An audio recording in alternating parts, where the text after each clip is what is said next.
कैसे कटल नंदो गवाना के रात का बताई काका भइल रहे बोल खुरपाती काका भइल रहे बोल खुरपाती कैसे कटल नंदो गवाना के राती काका भइल रहे बोल खुरपाती चोली ना लिया उसने ना उठा के दिया चाप रे भौजी बड़ा तो खेला करे होइया रे भौजी बड़ा तो खेला करे होइया रे भौजी बड़ा तो खेला करे होइया रे भौजी बड़ा तो खेला करे होइया।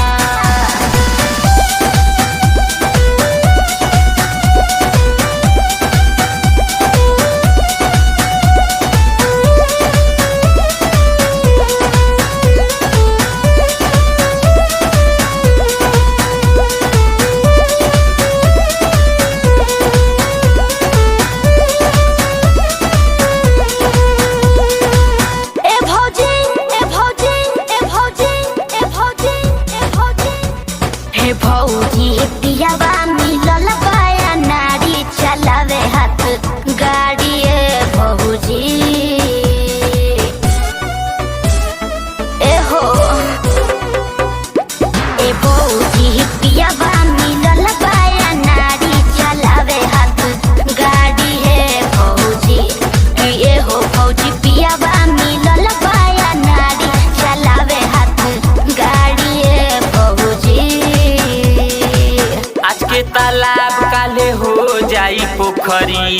कुटेला धान देखी खाली बा उखरी आज के तालाब काले हो जाई पोखरी कुटेला धान देखी खाली बा उखरी जाड़ा में उठे जैसे भाप उठा के दिया चाप रे भौजी बड़ा तो खेला करे होइया रे भौजी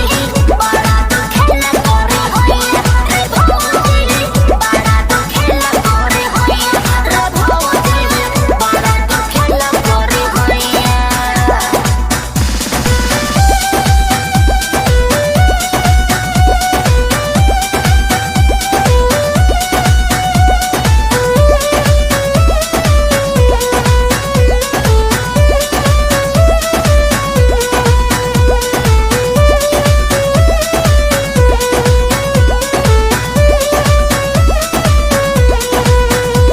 कमरिया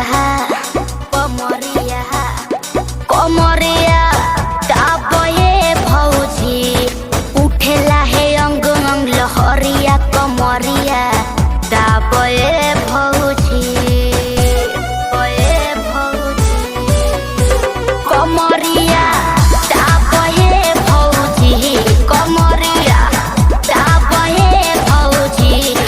उठेला है अंग अंग लहरिया कमरिया दाबे भौजी पियावा सती सावा के जाके समझाई पिके उ रोजू रोजू रहे पगलाई पियावा सती सावा के जाके समझाई पिके उ रोजू रोजू रहे पगलाई।